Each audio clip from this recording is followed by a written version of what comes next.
Diva's Diary, a journey that opened her book. A mini film of Katrina's story by Katrina Diaz. We grow up with such innocence, such playful spirits and bodies, so fragile. Just as I did that with my sister. When you have a story to tell, write some stuff down. Telling a story is not a bad thing, but a successful thing. It's a milestone achievement. Now, for me being a daddy's girl, you learn to love the first man you knew how to love. You start mimicking the same type. It began at the early age of 8 years old, when hearing my mother in a rage pacing back and forth to find her keys to our old blue Monte Carlo, trying to get to where she needed to because of the news she just got about my playboy of a lover father. LOL. You know what I mean. Now, don't get me wrong, I love him dearly. So as I remember coming, hearing, let's go, hurry up, y'all, get in the car. Now, back in the days, we jump in the back seat of the car with no seat belt or anything. We just going. And I remember it really being late, and my sissy being extra tired and sleepy, halfway asleep. My mom, we're wondering, where are we going? I mean, speeding like a bat out of hell now that I know what it is. As we're driving, I'm looking into the beautiful sky where the stars are shining, and I'm wondering, oh my God, is this a carnival ride? Which way do we go? Now I see my mom sitting there like she's frozen, like she just don't know what to do or where to go. Frozen. What's going on? And I asked, Mommy, what's wrong? She said, I'm sick of Robert. I'm sick of your daddy. I'm tired. I had enough. Now I wake up to the sound of sirens, police cars everywhere, my dad holding his head with blood running down, my mom fussing at him back and forth, and I'm wondering what just happened, and they both just drive off, and he's fussing. What did you do, Anita? What did you do? And she said, I'm sick of this. Now that my mom is thinking and contemplating on what she has done, she don't know what to do. She don't know what to believe. She's afraid. She's scared. She doesn't know if she's going to go to jail or not. Now we arrive at home. He wants to console my mother. He wants to apologize to my mother. He loves my mother. He just didn't want to see her hurt. So he's explaining his story over and over again, and she still just cannot take it. Now let me back the story up. I didn't explain to you when I was sitting out there, those 2 to 3 hours is what it seemed like. I looked into the sky and I seen this beautiful angel that spoke to me. This angel said to me, hello, you are one of my chosen ones. I'm scared now. Now looking into this beautiful rim of lights, and I see these arms open up to me and said, child, you will be one of my prophets. I'm only 8 years old. What am I supposed to think? Several years later, after getting this gift, I'm still afraid. I don't know how to use it, but the question goes up, what am I to do? I contemplate, I think, I'm in shock. I don't know what to do with my life. Who am I? I need to figure this out. So what I do is I search. I soul search. I love to learn myself. I do self-checks. I think about things that mom never told me. I remote all of these thoughts and these fantasies back to where it began, with an angel. Now that angel had came to me, I said, I need to sit down, kneel down, and start speaking to that angel so that I can know who I am. The rim, the light, everything. This angel opened up to me and expressed everything.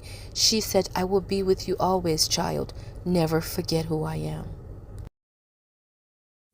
Coming from a family where your mom and your dad worked, and for leisure time, she played cards, she did bingo, she did casinos. My daddy bet on the horses, He stayed drunk sometimes, and they smoked, kept that clutter full of people in the home with them, which was okay. Mom stayed out late at night at the casinos, gambling the money away sometimes. Sometimes we had to search for her because she wasn't answering her phone or call the casino because we're trying to locate where she is. While my father was out in the street doing whatever he did, she had to find something to do. Growing up in a city where drinking is normally 24 hours if you need it to be, you get accustomed to having a clutter full of people in your house, and never did they think that what they were trying to build would one day change the hands of time for the little lives that they were trying to raise. So the partying, the smoking, the all weekend or events that they were having became a toll. Watching so many of the different people that came in and out of our lives, they formed a memorable view of what I didn't want in my life, what I didn't want to mimic in my life. The languages, the clothes, the hairstyles, the friendships, and the jobs that caused your parents to be stressed and tired and just wanted to come home and rest, not a penny drop. So looking at the overview, I made myself a promise that when I grew up, I would not want to ever feel so drained after working, or nothing else matters but my rest. I'm now at an age that I can form an opinion of my actions. I had to start identifying who I am.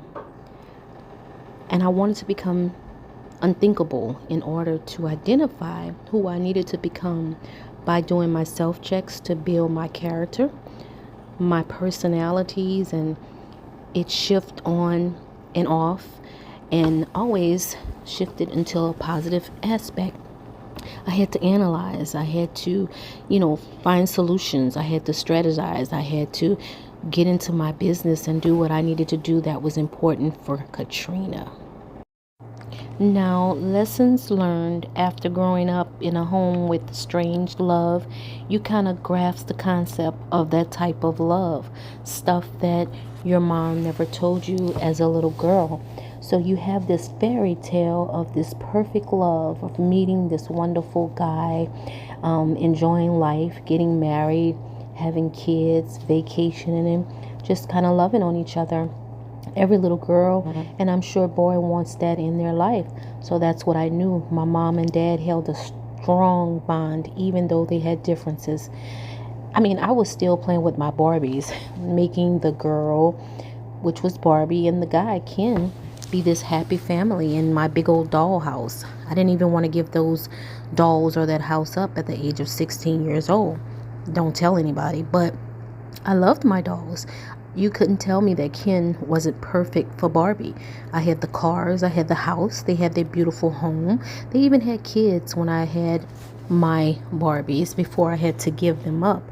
But they had a kitchen. They had the house with the upstairs, the beautiful bathroom. They had the changeable clothes that you can change them up for every scene, every event, without them talking or fussing or saying anything. You just made them that loving couple. That couple that had this dream of being together forever. Every girl wants that type of love. Now, sometimes the thought of being in love just makes you feel all gory, mushy, and want to love, even if it's at the expense of someone else's love.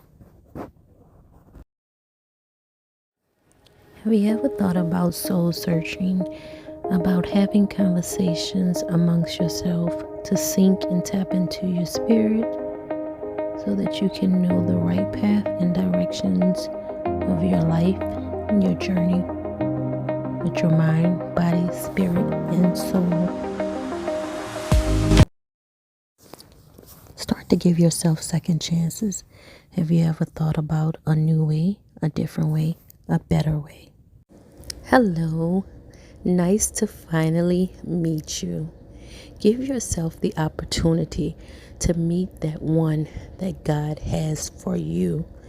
Learn to love you first so that you can love that person.